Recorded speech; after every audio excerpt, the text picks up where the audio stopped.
रघु जाति का केवट था। श्री जगन्नाथपुरी से 10 कोस पर बसे हुए पिपली चट्टी गांव में रहता था। उसके घर में बूढ़ी माँ और युवती पत्नी के सिवा और कोई न था। रघु रोज सवेरे उठकर जाल लेकर जाता और मछलियों को पकड़कर उन्हें बाजार में बेचता। जो पैसे मिलते उनसे खाने पीने का सामान लेकर वह घर लौट आता। पूर्व संस्कार अच्छे थे, इससे धीवर जाति का होने पर भी उसका मन बार बार भगवान की ओर खींचता रहता और वह मन ही मन बार बार सर्वशक्तिमान अनाथनाथ प्रभु का स्मरण किया करता। मछलियां जब उसके जाल में आती और तड़पने लगती, तब वह बड़े ध्यान से उनकी ओर देखता। उसके मन में दया का संचार होता, अपने कर्तव्य पर ग्लानि होती। परंतु जीवन निर्वाह का और कोई साधन न सोचकर वह इन भावों को भुलाने की चेष्टा करता। सभी तो ऐसा करते हैं, भगवान ने मछलियों को बनाया ही इसीलिए है, नहीं तो ये खाने के काम में क्यों आती। मछलियों के स्पर्श से घृणा नहीं होती, इससे इन्हें काटने में दुख नहीं होता। इस तरह की मछली मारों की दलीलों को यह मन में लाता, परंतु फिर भी उसे संतोष नहीं होता। धीरे धीरे रघु के मन में वैराग्य उत्पन्न होने लगा। उसने एक दिन एक सुयोग्य गुरु से दीक्षा ली, तुलसी की माला गले में पहन ली। रोज प्रातःकाल स्नान करके भगवान के नाम का जप करना, भागवत सुनना और सत्संग करना उसका काम हो गया। यूं करते करते उसका अंतःकरण शुद्ध होने लगा। उसको स्पष्ट प्रतीति होने लगी कि जीवमात्र में भगवान विराज रहे हैं। अब जीव हिंसा से उसका मन बहुत ही हट गया। उसने पहले बहुत जीव हिंसा की थी और अब भी जाति के नाते तथा उदरपूर्ति में उसे मन मारकर थोड़ी बहुत हिंसा करनी ही पड़ती थी। इसके लिए उसके हृदय में पश्चाताप की आग जल उठी। उसने सोचा कि मैं कितना बड़ा पापी हूँ, जिसका जन्म ही जीवों को कष्ट पहुंचाने के लिए हुआ माना जाता है। वह एकांत में रोकर भगवान से प्रार्थना करने लगा, हाय दीनानाथ, तुमने मुझे क्यों इस धीवर जाति में पैदा किया। जीव हत्या ही मेरी जीविका है। हाय हाय, मेरी क्या गति होगी। बेचारी गरीब मछलियाँ, जब मैं उन्हें जाल में पकड़ता हूँ और काटता हूँ, तब कितनी व्याकुल होती हैं। मैं निर्दय जरा भी उनकी दशा विचार नहीं करता। हे दया में, पता नहीं मेरा कौन से भयानक दुखदायी नरकों में निवास होगा। क्या मेरे इस हिंसा कलुषित हृदय में तुम्हारा निवास कभी नहीं हो सकता। क्या तुम इस पापी पर दया नहीं कर सकते। प्रभु, तुम पतित पावन हो, कृपा करो, इस अधम को पाप से छुड़ाकर अपनाओ। रघु पश्चाताप भरे हृदय से बार बार इसी प्रकार की करुण प्रार्थना करता। सच्ची प्रार्थना में बड़ा बल होता है। रघु के अंतःकरण में देवी भाव आकर जुड़ने लगे। अब मछली पकड़ने का काम उसके लिए दूभर हो गया। धीरे धीरे वह काम उससे छूट सा गया। जीवों के दुख से दुखी हुआ रघु अपने तथा परिवार के भूखों मरने की बातों को भूल गया। कुछ दिन तो पहले के संचित अनाज से रघु का काम चला, पर वह संचय था ही कितना। थोड़े ही दिनों में भोजन का अभाव हो गया। उपवास होने लगे, परंतु उपवास पर कितने दिन मनुष्य का जीवन टिक सकता है। घर में त्राही त्राही मच गया। रघु पेट की ज्वाला और माता तथा पत्नी के तिरस्कार से जलने लगा। माता तथा पत्नी का दुख उसके हृदय को पिघलाने में कारण हो गया। बेचारा क्या करता। हार कर उसने वज्रसा हृदय करके जाल उठाया और चला तालाब की ओर। मन में बड़ा ही कष्ट हो रहा था। उसने भगवान से मन ही मन कहा, हाय प्रभु, क्या इस अधम केवट के लिए जीवन निर्वाह का दूसरा कोई धर्म नहीं हो सकता। हे दीनबंधु, मैं क्या करूं, मुझे अपनी फिक्र नहीं है। वृद्धा माता और निरपराध अबला स्त्री का दुख मुझसे नहीं देखा जाता। उनका त्याग भी मैं होश रहते कैसे कर दूं। आपने ही तो शास्त्रों में परिवार के भरण पोषण की आज्ञा दी है। हम लोगों का भरण पोषण जीव हिंसा बिना होता नहीं, अब मैं क्या करूं। यूं प्रार्थना करते करते रघु एक तालाब पर पहुंचा और इच्छा न होने पर भी माता और स्त्री के दुख से दुखी होने के कारण उसने भगवान का नाम लेकर जाल पानी में फेंका। कुछ देर में जाल में एक बड़ी सी लाल मछली आकर तड़पने लगी। उसे तड़पते देखकर रघु के दुख का पार नहीं रहा। वह सिर पर हाथ रखकर सोचने लगा, हाय, मैं बड़ा पापी हूँ। पापी पेट के लिए जीवों को कितना दुख देता हूँ। इतने में ही उसको ये बात याद आ गई कि सभी जीवों में भगवान व्याप्त हैं। वह भावमग्न हो गया। उसे मछली में भगवान दिखने लगे। उसने कहा, ये तो शंखासुर को मारने वाले साक्षात मत्स्य भगवान हैं, भला इनका वध कोई कैसे कर सकता है। इसी अवसर पर फिर उसी भूखी माँ और स्त्री की करुण मूर्ति मानो उसकी आंखों के सामने आ गई। वह उनके दुख को देखकर व्याकुल हो गया। उसने दृढ़ हृदय से मछली को जाल से बाहर निकाला और सूखी जमीन पर डालकर कहने लगा, हे मत्स्य रूपधारी, मेरे दुख की एक बात सुन। मैं धीवर हूँ, मछली मारना मेरा स्वभाव है, वह किसी प्रकार बदलता नहीं। इसी से आज तुझे मारना पड़ता है। तू चाहे मत्स्यावतार लेने वाला हरि हो या और कोई, मेरे हाथ से आज बच नहीं सकता। मेरा ये स्वभाव तैने ही बनाया है और तुझ सरीखे जीवों को मार कर पेट भरने की व्यवस्था भी तो तेरी ही की हुई है। इतना कहकर रघु दोनों हाथों से जोर से मछली का मुंह फाड़ने लगा। उसी समय एक अद्भुत चमत्कार हुआ। रघु को उसके अंदर से स्पष्ट सुनाई दिया, रक्षा कर नारायण रक्षा कर।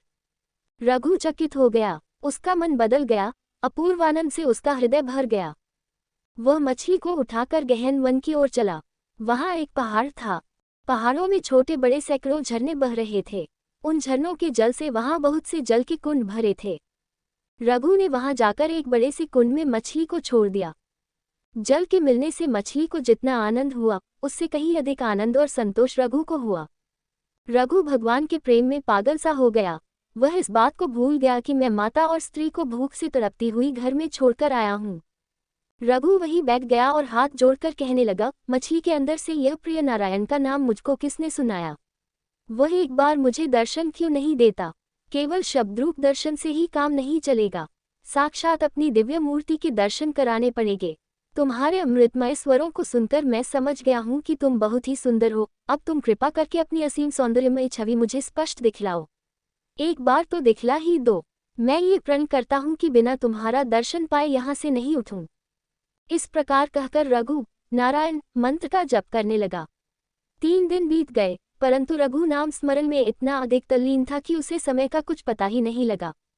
रात दिन भूख प्यास से बेखबर रघु नारायण के ध्यान में तन्मय हो गया। अंतर्यामी में भगवान से कुछ भी छिपा नहीं रहता। वे भाव के भूखे हैं, जहाँ असली भाव देखते हैं वहाँ चले आते हैं।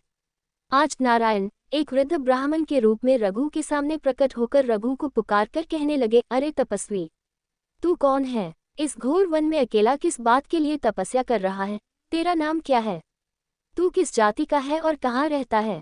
यहाँ कब से और क्यों बैठा है? भगवान के वचन सुनते ही रघु की आंखें खुल गईं।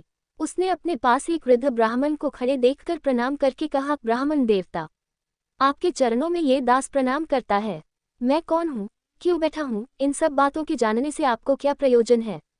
आप अपने काम से पधारिए। बातें करने से मेरे कार्य में विघ्न पड़ता है, अतः क्षमा कीजिए। रघु की बात सुनकर ब्राह्मणवेशी भगवान ने कहा, भाई मैं तो चला जाऊं, परंतु तू इतना तो विचार कर, कहाँ मछली के अंदर से भी कोई बोल सकता है? मछली की बोली भी तो मनुष्यों सी नहीं। तुझे भ्रम हो गया होगा। जब कोई चीज ही नहीं, तब दर्शन किसके होंगे? तू यहाँ व्यर्थ ही क्यों बैठा है? रघु को ब्राह्मण के वचन सुनकर बड़ा आश्चर्य हुआ।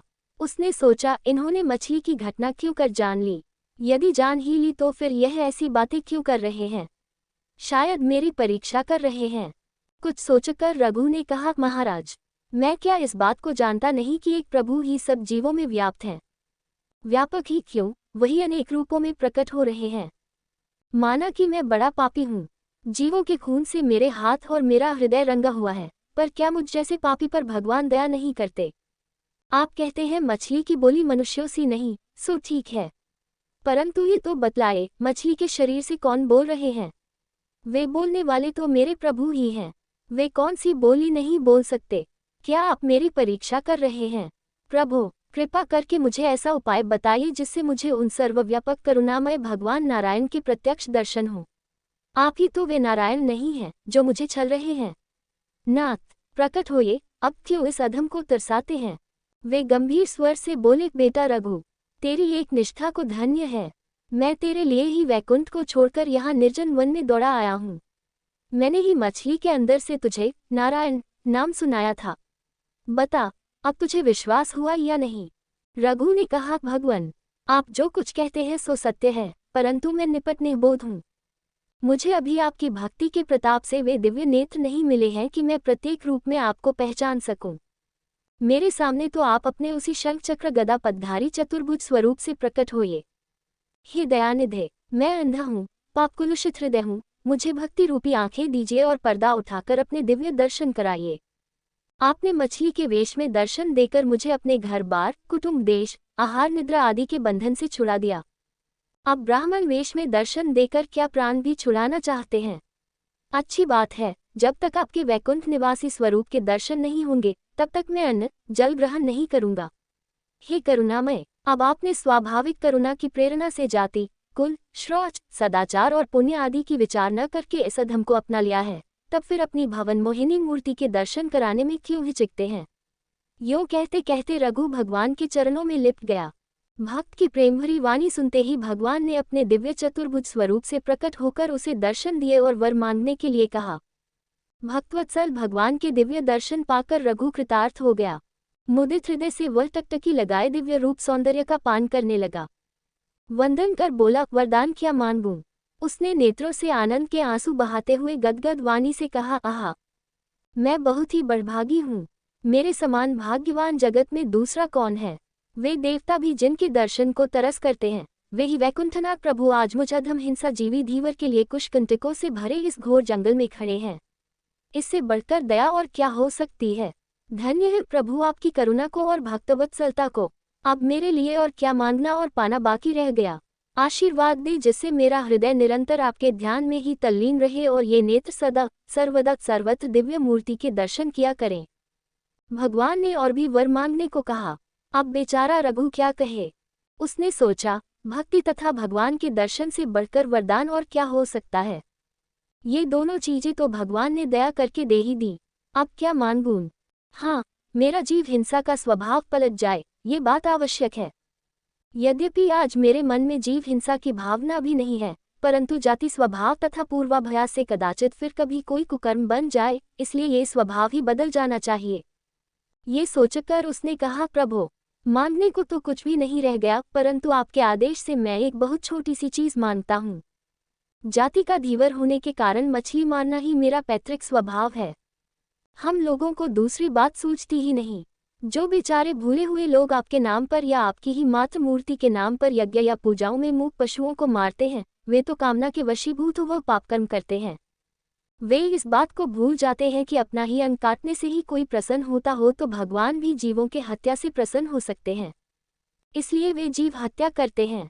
परंतु हम लोगों का तो धर्म ही ऐसा है। प्रभु, मेरा ये स्वभाव भी छूट जाए, भोजन के लिए मुझे कभी जीव हिंसा न करनी पड़े और अंतकाल में ये जीव आपका नाम रटता रहे तथा उस समय आपके दिव्य स्वरूप के नेत्रों के सामने देखते ही देखते मेरे प्राण निकले। बस यही वरदान दीजिए। भगवान ने भक्त रघु के मस्तक पर हाथ रखकर तथास्तु कहा। भक्त हरि हरि पुकारता हुआ शुद्ध हो गया। भगवान भी अंतर्धान हो गए। प्रभु के अंतर्धान से भक्त को एक बार तो बड़ा दुख हुआ, परंतु उसको तो अब सर्वत्र ही प्रभु दिखने लगे। जैसे पारस के स्पर्श से लोहा सोना हो जाता है, इसी प्रकार भगवान के स्पर्श से रघु आनंदमय बन गया। वह हरि का नामोच्चार करता हरि में बना हुआ भगवान की प्रेरणा से घर पहुंचा। घर पर पहुंचते ही गांव के लोगों ने उसे कोसना शुरू किया। लोग कहने लगे, तू बड़ा मूर्ख और निर्दयी है। बेचारी अबलाओं को छोड़कर कहाँ मरने चला गया था। हरि हरि चिल्लाता है, देखेंगे हरि तेरा पेट भर देंगे। बेचारे जमींदार साहब न होते तो ये दोनों स्त्रियां भूखों मर जाती। तेरे मन में जरा भी दया नहीं है। देख तो सही, तेरे लिए रोते रोते इन अबलाओं की क्या दशा हो गई है। रघु ने ईश्वर को धन्यवाद दिया। उसने सोचा, मैं घर में रहता तो जमींदार साहब मुझे कभी पूछते भी नहीं। मेरे पीछे से उन्होंने दोनों अबलाओं के लिए अन्न का यथेष्ट प्रबंध कर दिया। ये सब मेरे प्रभु की प्रेरणा से ही हुआ है। रघु ने किसी की बात का कोई जवाब नहीं दिया। लोग अपने अपने मन का उभार निकालकर वहां से चले गए। रघु ने माता के चरणों में प्रणाम किया। माता और पत्नी खोए हुए प्यारे पुत्र और पति को पाकर आनंद से अधीर हो गई। रघु हरि स्मरण करने लगा और उन्हें भी भगवान का नाम जपने के लिए कहा। रघु का इस समय पूरा परिवर्तन हो गया था। माता और पत्नी पर भी उसके वचनों का बहुत प्रभाव पड़ा। वे भी श्री भगवान के नाम का जाप करने लगी। रघु प्रतिदिन बहुत सवेरे उठकर श्रौच स्नान करता और भगवान का भजन करता। फिर कीर्तन करता हुआ गांव में घूमता। किसी से कुछ भी मांगता नहीं, परंतु लोग स्वाभाविक ही उसके ओर आकर्षित होकर उसे बुला बुलाकर देना चाहते। यह उस अंतर्यामी की ही प्रेरणा थी। रघु को प्रतिदिन बिना मांगे तीनों के भोजन जितनी सामग्री अनायास मिल जाती। रघु उसे ले जाकर माता को दे देता। पुत्र को इस प्रकार उस छोटे से गांव में प्रतिदिन बिना मांगे आवश्यक भोजन सामग्री मिलते देखकर माता के मन में बड़ा आश्चर्य होता, आनंद भी होता। माता और पत्नी मिलकर भोजन बनाती। ठाकुर जी को भोग लगाकर प्रसाद रूप में तीनों प्राणी उसे पाकर प्रसन्नता पूर्वक भगवान का भजन करते। भक्त रघु अब पूर्ण साधु स्वभाव को प्राप्त है। किसी से कुछ भी कहना सुनना नहीं, किसी के मन में उद्वेग हो ऐसी कोई भी चेष्टा करनी नहीं। दिन रात श्रीहरि का नाम कीर्तन करना और भगवान में मन को लगाए रखना, यही उसका काम था। नाम कीर्तन करते करते रघु को प्रेम समाधि हो जाया करती। गांव के कुछ दुष्ट बालक रघु को छेड़ते, उसके पीछे पीछे दौड़ते, परंतु रघु कुछ भी जवाब नहीं देता। इससे लड़कों का साहस बढ़ गया। कुछ बदमाश लड़के गालियां देने लगे और एक दो ने तो ढेले फेंकने भी शुरू कर दिए। रघु पहाड़ के सदृश अचल था। कोई कुछ भी करे, उस प्रेम सिंधु में डूबे हुए को तो कुछ पता ही नहीं था। रघु की ऐसी स्थिति हो गई थी कि उसको जब बाह्य ज्ञान रहता था तब भी उस पर गालियों का और मार का कोई असर नहीं होता था। क्रोध, क्षोभ और दुख मानो उसके हृदय से सदा के लिए बहिष्कृत हो गए थे। फिर प्रेम समाधि की अवस्था में जबकि बाहरी होश बिल्कुल ही नहीं रहता तो क्रोध या क्षोभ होता ही कहाँ। परंतु रघु की इस उदासीनता से लड़कों का उपद्रव बहुत बढ़ गया। बिना ही कारण रघु को सताना और मारना गांव के आवारा लड़कों के मनोरंजन का सहज साधन बन गया। रघु कहीं भी जाता तो लड़कों की टोली अपना काम करती हुई उसके पीछे रहती। भले लड़के तो केवल हंस हंसाकर ही रह जाते, परंतु बदमाशों को धूल फेंकने और ढेला मारे बिना आनंद नहीं आता। गांव के भले लोग लड़कों को ऐसा करने से रोकते, तब जो अच्छे लड़के होते वे तो अलग हो जाते, परंतु ढिठ लड़के किसी की भी नहीं मानते। एक दिन रघु गांव से बिछा लेकर अपने घर की ओर जा रहा था। इतने में ही पीछे से आकर एक दुष्ट लड़के ने उसकी पीठ पर एक कांटों वाला डंडा मार दिया। रघु ने कुछ भी नहीं कहा। अब तो लड़का बार बार घुमा घुमा कर डंडा मारने लगा। रघु का शरीर लहूलुहान हो गया, खून की धारा बह निकली, तब भी रघु ने अपने मुंह से एक शब्द नहीं कहा। परीक्षा हो चुकी। अब भक्तों के योगक्षेम का वहन करने वाली भगवती शक्ति ने अपना कार्य शुरू किया। रघु कुछ ही आगे बढ़ा था कि उसे मारने वाला लड़का बेहोश होकर धड़ाम से गिर पड़ा और गिरते ही उसके प्राण पखेरु उड़ गए। लोग एकत्र हो गए। कुछ लोगों ने उसके घर जाकर माँ बाप को खबर दी। घर के लोग दौड़े आए। लड़के को बार बार उठाकर बैठाने की चेष्टा की गई। आखिर नाक के पास रुई रखकर देखा गया तो मालूम हुआ कि श्वास ही नहीं है। माँ बाप रोने लगे, हाहाकार मच गया, परंतु इससे क्या होता। माता पिता को अपने लड़के के दुष्कर्म भाव और निर्दय आचरण का पता पहले ही लग चुका था। उन लोगों ने सोचा, अवश्य ही यह निरपराध भक्त रघु को मारने का फल है। गांव के लोगों ने भी एक स्वर से यही कहा। अंत में सर्वसम्मति से यही निश्चय हुआ कि रघु के घर चलकर उससे प्रार्थना की जाए। भक्त बहुत ही कोमल हृदय होते हैं, उनका चित्त दूसरों का दुख देखकर सहज ही पिघल जाता है। रघु महान भक्त है। वह यदि बालक का अपराध क्षमा कर देगा तो लड़का जी उठेगा, इसमें संदेह नहीं है। यह विचार कर बालक के माता पिता घर के अन्यान्य लोगों के साथ मृत शरीर को लेकर रोते कराहते रघु के घर पर आए और दोनों वृद्ध स्त्री पुरुष रघु के चरणों में पड़कर दीनवाणी से कहने लगे, भक्त रघु, हम आज बड़े ही दुखी हैं। जानते हैं कि हमारा लड़का बहुत ही दुष्ट था और उसने तुमको जो तकलीफें दी हैं वे कभी क्षमा के योग्य नहीं हैं। परंतु माँ बाप के नाते हम आज सर्वथा निराश्रय हो गए हैं। हम अंधों का तो वही एकमात्र लड़का था। उसकी दुष्टताएं और देखते तो हम तुम्हें मुंह भी नहीं दिखा सकते, परंतु तुम्हारी दयालुता पर भरोसा करके हम तुम्हारे सामने रो रहे हैं। अब तुम अपनी ओर देखकर इस अज्ञानी बालक का अपराध क्षमा करो और इसे प्राणदान दो। ये बच्चा नहीं जिएगा तो हम दोनों भी नहीं जी सकेंगे। तुम भक्त हो, तुम्हारे कोई शत्रु मित्र नहीं है, फिर इस बालक पर इतनी क्रूरता क्यों की गई। रघु वृद्ध दंपति को चरणों में पड़े देखकर और उनका करुण क्रंदन सुनकर चकित सा रह गया। उसे अभी तक ये नहीं मालूम था कि उसको मारने वाला लड़का मर गया है। अब सारी बात समझकर रघु ने कहा, हे आप क्या करते हैं, मैं अधम केवट हूँ, मेरे पैरों को हाथ न लगाइए। यूँ कहकर बड़ी ही विनय के साथ रघु ने उन्हें उठाकर बैठाया और कहा, आप क्या कर रहे हैं। मैंने तो कभी नहीं चाहा कि आपका बालक मर जाए। यदि मेरे कारण ही उसकी मृत्यु हुई है तो वस्तुतः मैं बड़ा ही अपराधी हूँ। मेरा इस अपराध से कैसे छुटकारा होगा। ये सच है कि उसने मुझको मारा था, परंतु इसमें उसका क्या कसूर था। निकृत कर्मसी के कारण हुए बिना ईश्वर के राज्य में किसी को कोई दंड नहीं मिल सकता। मुझे जो ये शारीरिक दंड मिला, यह अवश्य ही मेरे किसी पूर्वकृत कर्म का ही फल है। वह तो बेचारा केवल मूर्तावश निमित्त बन रहा था। हाँ परमेश्वर, मैं कैसा अन्याय और पापी हूँ कि आज मुझ अधम के कारण इन वृद्ध स्त्री पुरुषों पर महान संकट पड़ रहा है।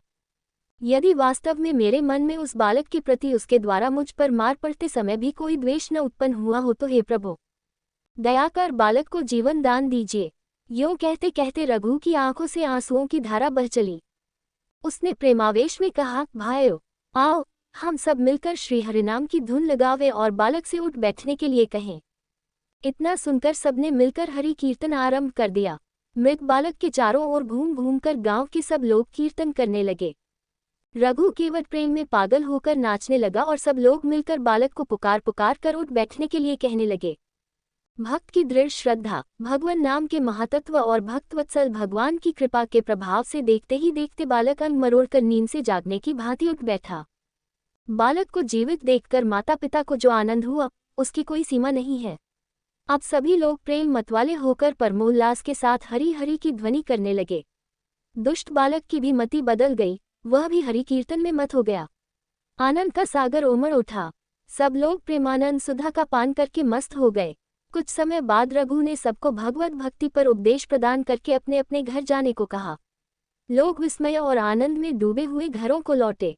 इधर रघु भगवान के भजन में तल्लीन हो गया। भगवत भजन के प्रताप से रघु में इतनी शक्ति आ गई कि उसके मुंह से जो कुछ भी निकल जाता वही सत्य हो जाता। होते होते देश भर में रघु केवट की ख्याति फैल गई। सभी लोग उसे महान भक्त और वचन सिद्ध महात्मा मानने लगे। ख्याति बढ़ने के साथ ही भिन्न भिन्न कामना वाले दर्शार्थी स्त्री पुरुषों की भीड़ उसके घर पर रहने लगी। रघु इस प्रपंच से घबरा गया। वास्तव में प्रतिष्ठा और प्रसिद्धि भजन के प्रधान शत्रु हैं। जो प्रभु को भजना चाहते हैं, प्रभु को प्राप्त करना चाहते हैं, उनके लिए तो ये महान हानिकारक प्रतिरोधक हैं ही, परंतु सिद्ध पुरुषों के लिए भी प्रतिष्ठा और प्रसिद्धि का त्याग ही परम आदर्श माना गया है। जो साधक प्रतिष्ठा के चक्कर में पड़ जाते हैं, उनका भजन ध्यान बिल्कुल छूट जाता है।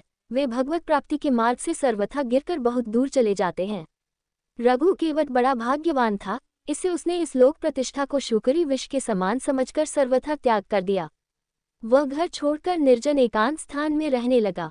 अब उसके 24 घंटे केवल श्री भगवान के भजन में ही बीतने लगे। अपने प्राणाराध्य प्रभु के प्रेम में निमग्न हुआ रघु सब प्रकार से निश्चिंत हो गया। एक दिन रघु को ऐसा भान हुआ मानो नीलाचल नाथ भगवान श्री जगन्नाथ जी उससे कुछ खाने को मांग रहे हैं। उसके मन में इससे बड़ा आनंद हुआ। वह एकांत स्थान में भोजन सामग्री लेकर भगवान को निवेदन करने लगा। भगवान तो भक्त के अधीन हैं। जहाँ प्रेम देखते हैं, अपना ऐश्वर्य भूलकर प्रकट हो जाते हैं। जहाँ रघु ने शुद्ध अंतःकरण से भगवान का आह्वान किया, वहीं अब प्रकट होकर हंसते हंसते उसका दिया हुआ भोग पाने लगे।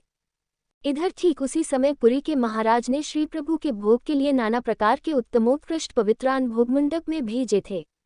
भोगमंडप से प्रभु का मूल मंदिर कुछ दूर है। इससे भोगमंडप के रखे हुए दर्पण में प्रभु विग्रह का जो प्रतिबिंब पड़ता है, उसी को नैवेद्य चढ़ाया जाता है। जब सब सामग्रियां आ गईं, तब पंडा भगवान को भोग निवेदन करने लगे, परंतु आश्चर्य की दर्पण में उस समय उन्हें प्रभु का प्रतिबिंब नहीं दिखा पड़ा। दर्पण जहां का तहां था, बीच में कोई आड़ भी नहीं थी। पंडाजी ने आश्चर्यचकित होकर राजा से कहा कि महाराज, इस नैवेद्य में कुछ न कुछ दोष होना चाहिए, नहीं तो प्रभु इसे अंगीकार क्यों नहीं करते। आज प्रभु का प्रतिबिंब ही दर्पण में नहीं पड़ता, अब क्या उपाय किया जाए। श्रद्धालु राजा पंडाजी की बात सुनकर उदास हो गए और गरुड़ स्तंभ के पास जाकर पड़े रहे। पड़े पड़े बड़े ही खिंचित से वे मन ही मन प्रभु से प्रार्थना करने लगे, हाय प्रभु, मुझसे ऐसा कौन सा अपराध बन गया कि जिससे आप मेरा चढ़ाया हुआ नैवेद्य स्वीकार नहीं करते। क्या मेरे अपराध से यह सारी सामग्री ही दूषित हो गई है? यदि ऐसा ही है तो प्रभु कृपा करके मुझे प्रायश्चित बताइए। हे दीनबंधु, मुझे किसी प्रकार भी अपराध मुक्त करके आप नैवेद्य स्वीकार कीजिए। यूं प्रार्थना करते करते राजा को तंद्रा सी आ गई। उन्होंने स्वप्न में देखा, प्रभु प्रकट होकर कह रहे हैं, राजा तू इतना दुखी क्यों होता है? क्या मैं इस समय नीलाचल में था जो मेरा प्रतिबिंब पड़ता? मैं तो इस समय पिपली ग्राम के समीप रघु केवट की कुटिया में भोजन कर रहा हूँ। यद्यपि वह जाति का धीवर है, परंतु उसका मुझ पर अकृत्रिम प्रेम है। वह सबसे बढ़कर मुझसे ही प्रेम करता है। मेरे लिए उसने मन से सर्वस्व का त्याग कर दिया है। वह जब तक मुझे नहीं छोड़ता, तब तक मैं यहाँ आकर तेरा प्रसाद स्वीकार नहीं कर सकता। तू जानता है कि मैं पकवान का नहीं, पर सच्चे अनन्य प्रेम का भूखा हूँ। मेरे गीतों में स्पष्ट कहा है कि जो भक्त हृदय के प्रेम भाव से मुझे पत्र पुष्प फल जल कुछ भी अर्पण करता है, मैं स्वयं प्रकट होकर उस प्रेमोपहार को सानंद स्वीकार करता हूँ। भक्त का भाव ही मुझे खींचने की प्रबल डोरी है। यदि तू मुझे अभी यहाँ बुलाना चाहता है तो पिपली चटी में जाकर एकांतवासी मेरे प्रिय भक्त रघु को उसकी पत्नी तथा माता सहित नीलाचल क्षेत्र में ले आ। भगवान अंतर्धान हो गए। राजा का सपना भंग हुआ। वह उसी समय घोड़े पर सवार होकर पिपली चट्टी पहुंचे और किसी प्रकार पूछताछ कर रघु की कुटिया का पता लगाया। राजा कुटिया के बाहर खड़े होकर पुकारने लगे, परंतु वहां सुनता कौन। भक्तवत्सल प्रभु की सेवा के आनंद में मतवाला हो रहा है। वह तन मन की सुध भुलाकर प्रभु के प्रेमानंद का पान कर रहा है। बाहर की आवाज कौन सुने। जब बाहर से पुकारते पुकारते राजा थक गए, उन्हें कोई उत्तर नहीं मिला, तब निरुपाय होकर राजा ने कुटिया में प्रवेश किया। राजा देखते हैं रघु रोमांचित शरीर से बैठा है, हाथों में ग्रास लेकर मानो किसी के मुख में दे रहा है। ग्रास देना तो दिखता है, परंतु ग्रास ग्रहण करने वाला मुख राजा को नहीं दिखता। वह मानो किसी आवरण से ढका है। जब तक वह आवरण दूर नहीं होता तब तक उस मुख को कोई भी नहीं देख सकता, और आवरण दूर करना किसी के हाथ में भी नहीं है। ये प्रभु के हाथ की बात है। प्रभु के देव दुर्लभ दिव्य मुखड़े के यथार्थ दर्शन उसी को होते हैं जिसको प्रभु कराते हैं, जिसके नेत्रों से आवरण हटा लेते हैं। यह मानव पुरुषार्थ सिद्ध होने वाला कार्य नहीं है। जो महाभाग्य भक्त संसार के सुख दुखों का देखना छोड़कर सर्वथा सर्वभाव से प्रभु परायण हो रहते हैं, उन्हीं को कभी दया करके भगवान अपना दिव्य दर्शन देते हैं। अस्तु, कुछ ही देर में प्रभु अंतर्धान हो गए। अब रघु की विचित्र दशा हो गई। वह जल से निकाली हुई मछली के सदृश तड़पने लगा। अरे प्रभु, कहाँ चले गए, कहाँ चले गए? यूं पुकारता हुआ रघु रो पड़ा। उसकी आंखों से चौधार आंसू बहने लगे। इस दृश्य को देखकर राजा चकित हो गए। उन्होंने मन ही मन कहा, ठीक ही तो है। ऐसा न होता तो प्रभु नीलाचल का राजभोग त्याग कर धीवर के घर क्यों पधारते। राजा ने आगे बढ़कर रघु को उठाकर अपनी गोद में बैठा लिया और धीरे से कहा, धन्य रघुदास, तुम्हें धन्य है। आहा, तुमने प्रभु को वश करने वाला यह मंत्र कहाँ सीखा। अब मैं तुम्हें नहीं छोड़ूंगा। चलो अपनी भाग्यवती पत्नी और धन्य जन जननी को साथ लेकर नीलाचल चलकर रहो। तुम्हारी कृपा से नीलाचल नाथ की दया होगी तो मैं भी कृपार्थ हो जाऊंगा। अब रघु को होश हुआ। वह अपने को पूरी नरेश की गोद में पड़ा देखकर चकित हो गया। वह जल्दी से उठकर राजा को प्रणाम करने लगा, परंतु राजा ने उसे रोककर स्वयं उसके चरणों में प्रणाम किया और अब तक का सारा हाल सुनाया तथा प्रभु की आज्ञा सुनाकर उससे सपरिवार नीलाचल चलने की प्रार्थना की। प्रभु की आज्ञा समझकर रघु भी अस्वीकार न कर सका। राजा की आज्ञा से उसी समय सवारी की उत्तम व्यवस्था हो गई। श्रद्धालु भक्त राजा भक्त परिवार को लेकर नीलाचल में पधारे। इसी समय भोग मंडप के दर्पण में प्रभु का प्रतिबिंब दिखाई दिया। पंडाजी ने आनंद विभल होकर नैवेद्य निवेदन किया। भक्तवत्सल भगवान की जय ध्वनि से मंदिर गूंज उठा। पुरी नरेश ने श्रीमंदिर के दक्षिण की ओर रघु के लिए आवश्यक सामग्रियों से पूर्ण सुंदर घर की व्यवस्था कर दी। रघु अपनी माता और पत्नी के साथ प्रभु का भजन करता हुआ वहां आनंद पूर्वक रहने लगा और अंत में प्रभु की प्रेरणा से इस लोक का त्याग कर तीनों परम धाम का पधार गए। बोलो भक्त और उनके भगवान की जय।